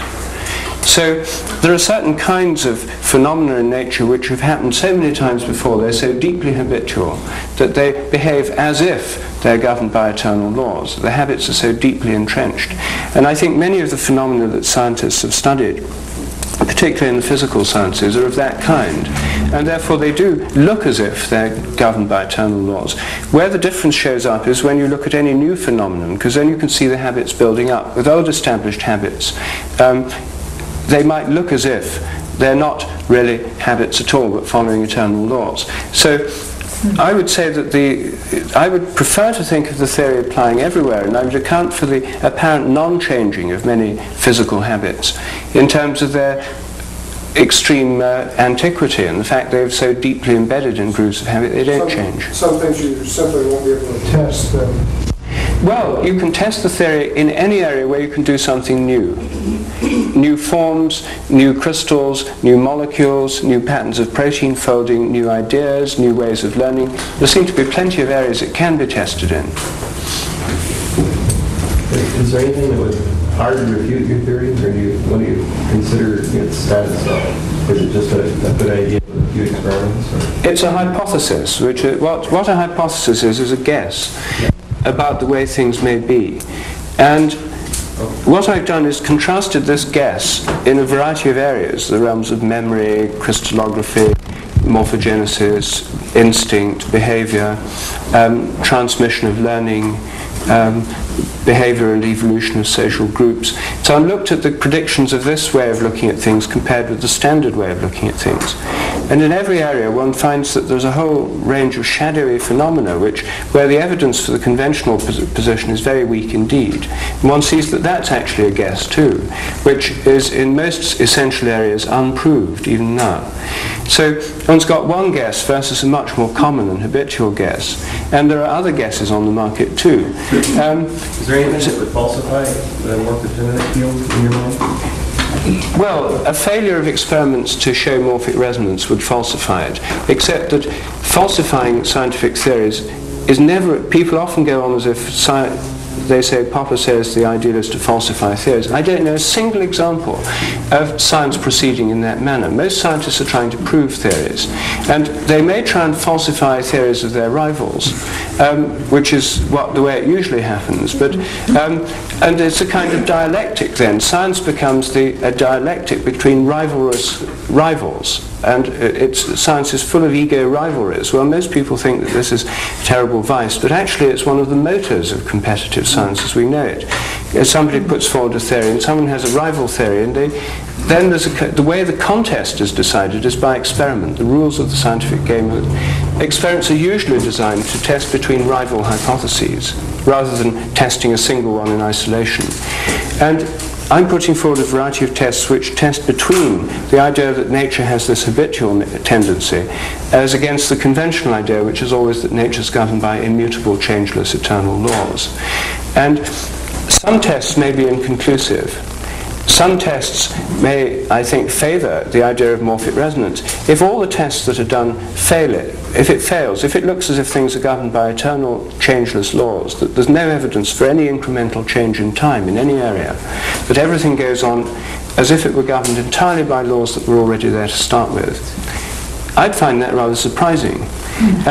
But failure of these experiments would actually support that view, and the conventional view would then, for the first time, actually have empirical evidence in its favour. Because this would be the first time it's ever been challenged, and if those challenges fail, it would strengthen it. So these tests, I think, are in everybody's interest, but if they support the idea of morphic resonance, then indeed it would show that that is not a perfect model. It's maybe the idea of a memory in nature, morphic resonance, however crude the theory is in its present preliminary form, it would be a better theory, and a theory more worth developing. And the question is the field connection in quantum non-locality in Bell's theorem and the Einstein-Rosen-Podolsky paradox, that kind of quantum non-locality related to morphic resonance? Are they two aspects of the same phenomenon? That's the really interesting question in relation to existing physics. And nobody knows the answer. I don't know how morphic resonance as conceived would fit with quantum non-locality, which, although it does in fact involve a past, because both systems originate from a past, and it's to do with a system with a past, which is, I would say, the very existence of these particles is a kind of resonance from their own past. And I would say that there is a kind of morphic resonance link, and probably that's what it might be. But I can't fit that into the formalism of quantum theory, because I don't know it. I'm not a quantum theorist, and to work with those equations with any degree of subtlety would require a deep understanding of the subject. On the other hand, J.S. Bell, the inventor of Bell's theorem, has been in correspondence with me. He's read both my books and has sent me his latest book. So we've been in a correspondence about the possible connection between morphic resonance and his own theory. He's perfectly intrigued by morphic resonance and morphogenetic fields. And he thinks they may be connected with his own theory, but he can't see how, because there's nothing in the conventional physics which has yet proved, because it's so based on eternal equations. The idea of Schrödinger's equation is a kind of eternal Platonic form that governs all quantum processes from the beginning of the universe to the end in exactly the same way. That's the kind of inherited formalism of quantum mechanics, and that kind of mathematics, which postulates eternal Platonic type forms, is not going to be adequate for modeling an evolutionary universe.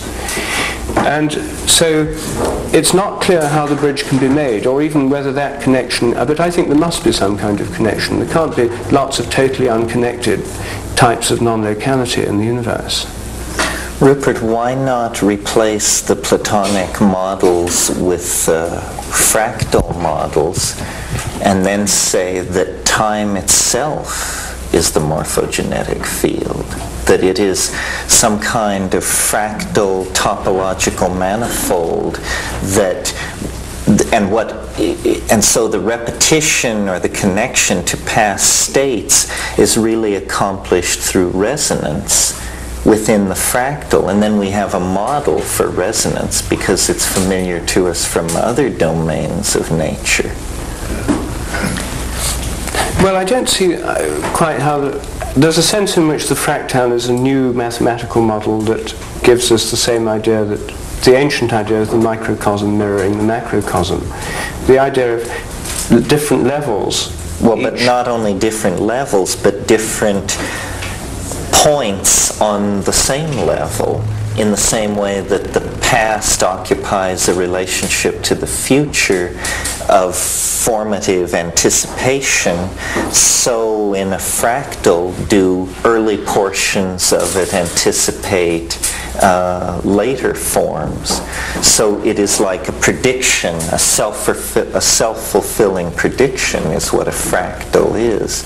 It predicts by virtue of its past states. They define what its future states will be, exactly in the same way that I imagine the morphogenetic field defines what future states will be. The fractals that have been talked about to date have been used used to describe spatial phenomena, coastlines, molecular arrangements, distribution of flowers in a meadow, this sort of thing. But if instead you thought of fractals as descriptors for the temporal dimension and replace the notion of a flat or slightly curved manifold with an actual fractal surface over which events were flowing, and flowing over patterns which repeated themselves at many, many levels in resonance with previous similar patterns, then you would begin to have a mathematical picture of how the morphogenetic field would work, and you would also have found a phenomenon in nature upon which to hang it by saying time is obviously it. It's just that we are so ingrained by Newtonianism to accept time as an abstraction, as something not having equal status with the other three dimensions, that we've overlooked this fact. And yet, obviously, that is the carrier wave. That's why you would speak of the presence of the past. What then can it be but time, past time in the present? Well, it is past time in the present. But the fractal wave, you see, why I don't like the fractal model taken to any great extreme is because any kind of mathematical modeling, given the whole nature of mathematics as it's practiced, fractal mathematics is conventional paradigm in the sense that you create an equation and you generate this form. The equation itself is not subject, the governing equation is not subject to evolution. It's generating the same form, and it would go on generating the same form right into the future. In other words, it would be a kind of determinism based on a kind of Platonic or Pythagorean ideal form, the fractal equation, which generates the fractal. And I don't understand evolution as happening like that. I don't think it's as deterministic. Well, you're right that as they are presently understood, it would generate, however complicated, ultimately a determinism. But I wonder if we're just not mathematically sophisticated enough to inculcate into the fractal equations sufficient randomness within the fractal constraints to begin to get the kind of complexity that we meet in the real world.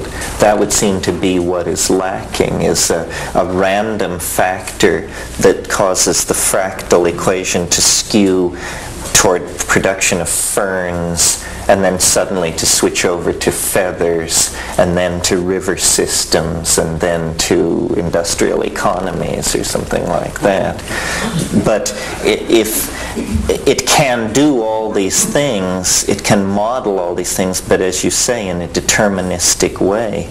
But maybe we don't know enough about them yet, and that there may be higher dimensional or higher order fractals with a degree of self-determinacy or autopoiesis built into them. I think this must be so because I think the world we're living in must be such a world, and that we are these fractals. We are essentially three-dimensional expressions of DNA, and all the DNA is the same, and yet each one of us is different, and yet 10 of us are like any other 10, and yet different. And we, as human beings, have this same quality, and so do our cities and our nation states and the continents we inhabit and the religious systems that we're inside of. So it seems to me the fractal model may be the one which holds out the greatest hope for a formalizing of the morphogenetic field. All other fields are fractals. The electromagnetic field, the radio wave, all of these things are found to have this quality. And in fact, the development of this kind of mathematics initially was in an effort to describe the field phenomenon, Fourier transforms and that sort of thing. So then why not this one? And then that vastly narrows down the mathematical domain in which you have to search for a formal description description of the morphogenetic field. It would also yield a perfect theory of history, because that would be part of the morphogenetic field. Well, I suppose that one of the problems I have is that I'm not so fascinated with mathematics. I mean, I don't think that mathematics, most mathematicians think that the maths is more real than the thing it models, that the equations of the universe are more real somehow than the universe. They were there before it, after all. They were its source. They were prior to it, both logically and temporally. They're the more real thing. This is the Platonic tradition. Platonism. And this is alive and well. I mean, its latest, greatest exponent in the bestseller lists of the last few months is Stephen Hawking, who, as a perfect exponent, really, of that Platonic view of the eternal intellect, the eternal mathematical mind, which somehow is over and above the universe. The mathematical mind of God, in some sense, is there before and prior to matter or bodies. And as one of our British journals put it, that Stephen Hawking is the closest thing we have to a disembodied mind. And it's a perfect, you see, in a sense there's a perfect, I think the reason for his mythic quality, because he is a mythic figure, mythic power, is because of that.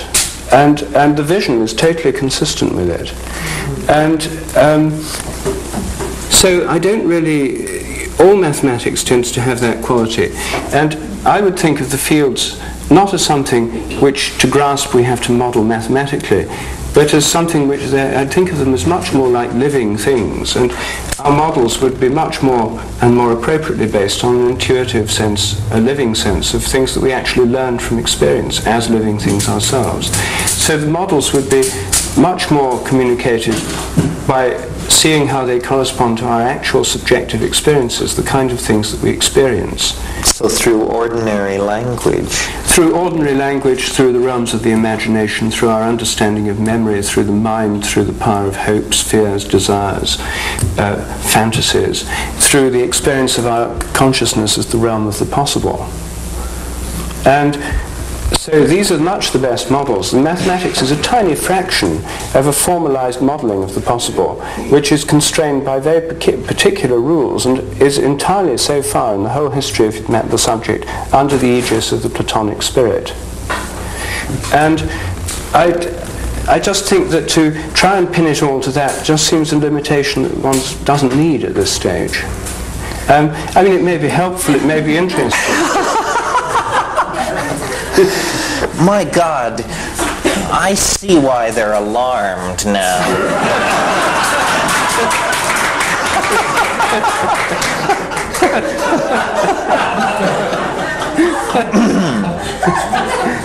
Yes, well, I'm sure you're quite right.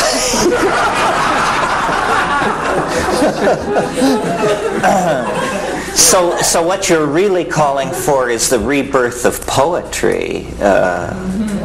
Well, and all kinds of lived experience through which we directly relate to the world. Because a science which helps us directly to experience nature, and actually when we walk in the wood, understand it more deeply and more profoundly than we do now. Something that tells us something we don't know about the quality of woods, trees, the nature of the bird song we hear, how they communicate. I mean, I think they're just call signs, their songs, and the actual message is, as it were, telepathic once they've tuned in through the right calls. This kind of world we might come to live in and actually experience. And the mathematical models just wouldn't seem, I don't think, terribly interesting or important.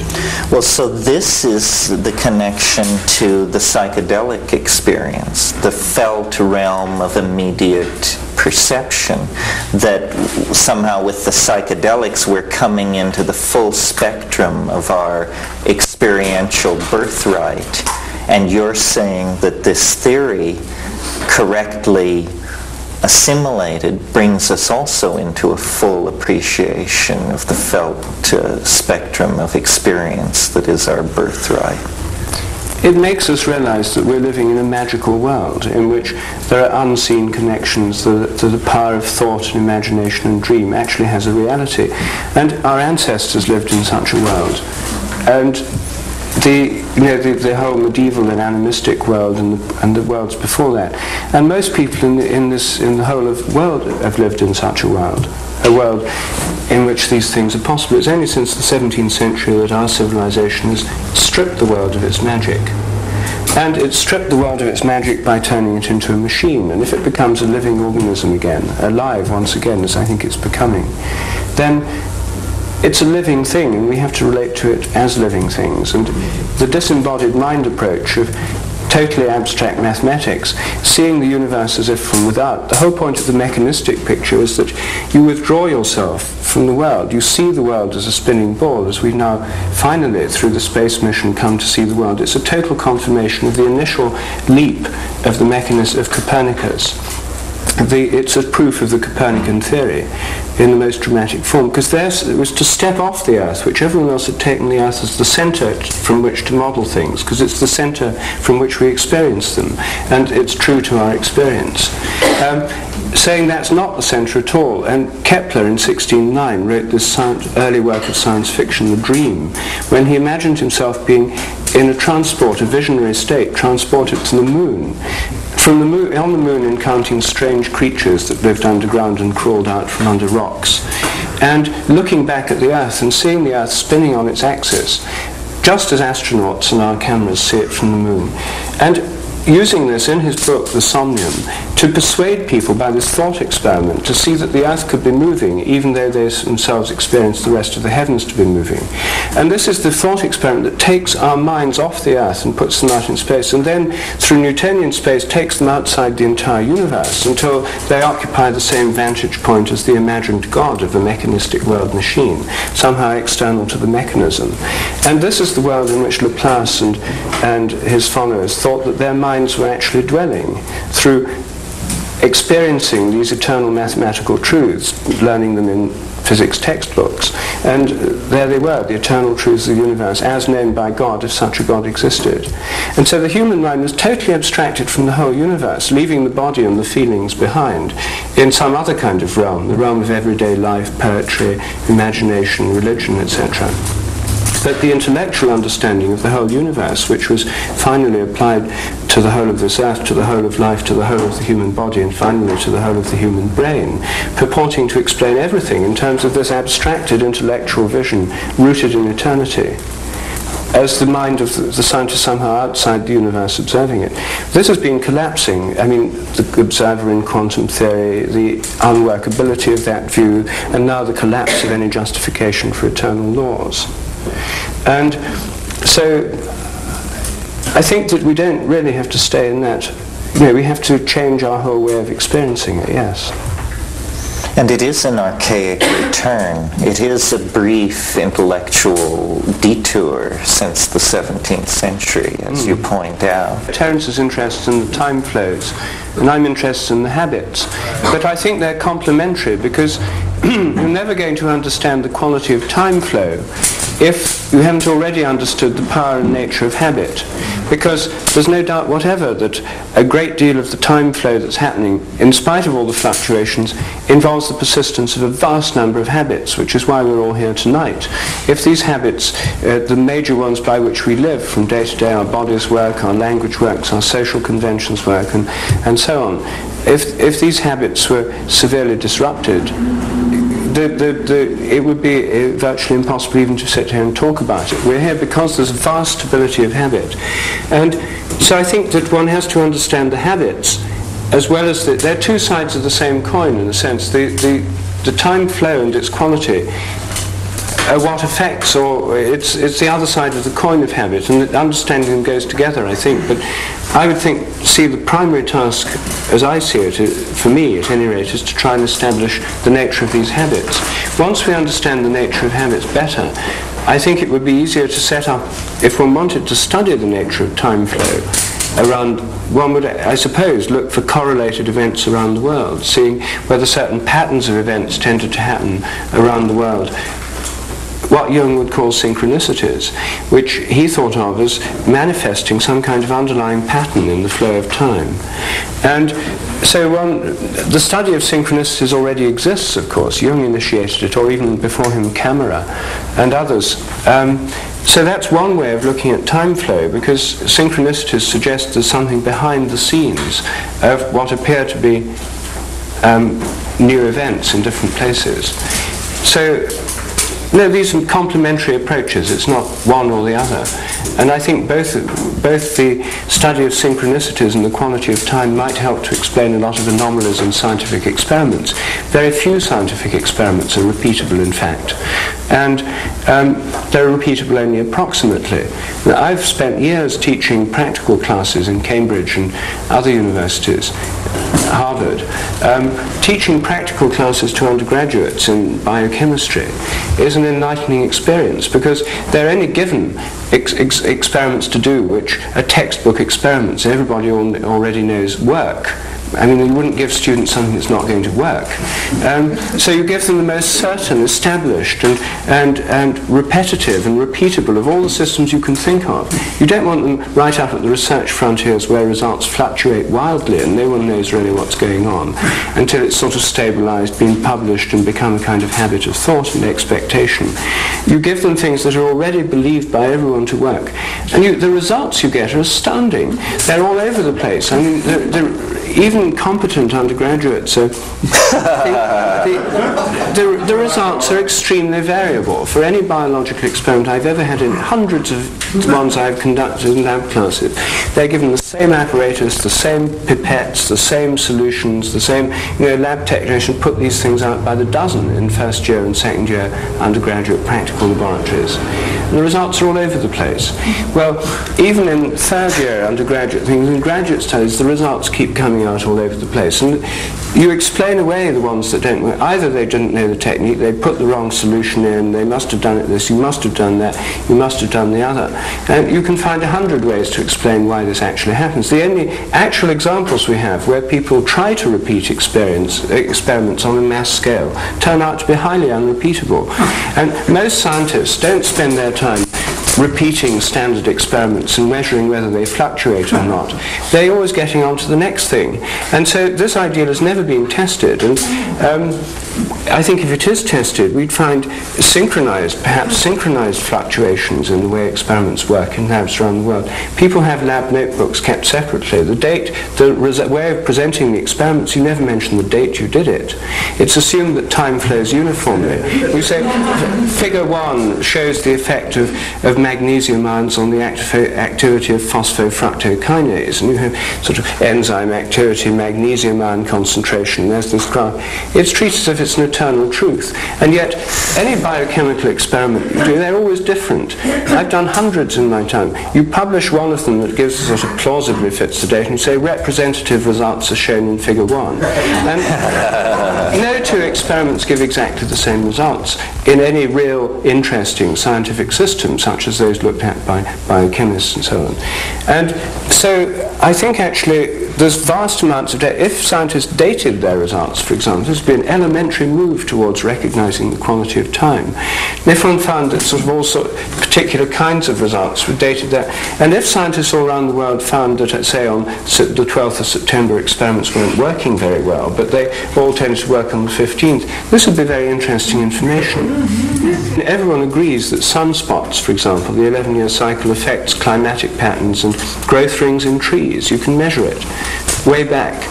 And this is standard science now. I mean, and cosmic ray fluctuations. Every year the Earth passes through meteorite clouds. There are all sorts of things that are known to and cosmic rays affect mutation rates, and they're different. And if you do experiments where people have tried to do, some of the Rudolf Steiner people did experiments where they crystallized standard solutions. They crystallized them on different days, the same conditions, and yet the patterns, the dendritic patterns of crystal growth differ from day to day, indicating a kind of quality of time. Now, no normal science would do that, you see, because it's assumed that any day is as good as any other. So although in lab notebooks, if you went to the data's all there. There's tens of thousands, hundreds of thousands of lab notebooks in the world today, and scientists do date their experiments in their notebooks. You keep a daily register of experiments, all dated. Just an examination of lab notebooks would be quite revealing, and it wouldn't even involve new experiments. But as soon as they write up the paper, it's taken out of its temporal context and put into this kind of seemingly timeless context of eternal truth. Well, this is because science cannot operate without this notion of the restoration of initial conditions. And yet this is a highly unexamined notion. And as all these anecdotal incidents indicate, there is no restoration of initial conditions. All of science is being practiced on an unexamined and apparently false assumption. So a more honest definition of what science is science is the art of studying those phenomena so crude that they can have an apparent restoration of initial conditions.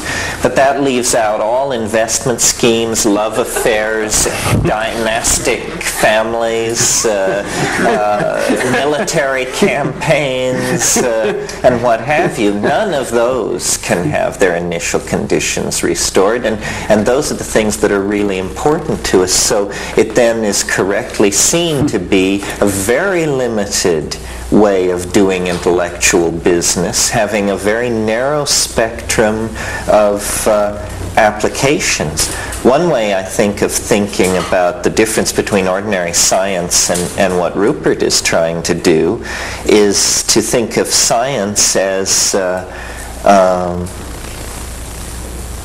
that enterprise of human thought which attempts to state what is possible. What is possible. But out of the very large class of the possible, certain things are going to have to be selected to actually happen, to undergo what Whitehead calls the formality of actually occurring. And an idea like Rupert's is a way of saying, well, here it's the past. The past is the factor which selects against the class of the possible to narrow it into this much narrower class, the class of those things which have actually occurred. Science never talks about how the class of the possible is narrowed into the class of the actually occurring. And yet this is obviously a big question. We don't want to know what's possible. We want to know what's going to happen. We don't want to know what might have happened. We want to know what happened.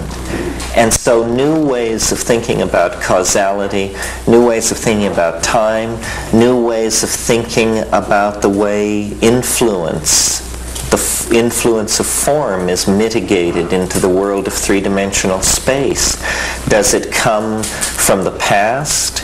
Does it come from some kind of Platonic never-never land that is a hyperdimension that surrounds apparent space and time? Does it come from the future? Is it like a dynamic attractor? Is it a huge flickering shadow across a lower dimensional landscape that is somehow gathered into itself? These are the kinds of questions that have to be asked to create a new model of time that is empowering of the felt presence of immediate experience. That is the new ground zero of any kind of humane science. The felt presence of the immediate experience of the individual has to be the primary datum of a new science. Otherwise, it isn't going to be a new science. It's just going to be a retread on the old science. Well, it's well after 11 o'clock. Maybe we should pack it in.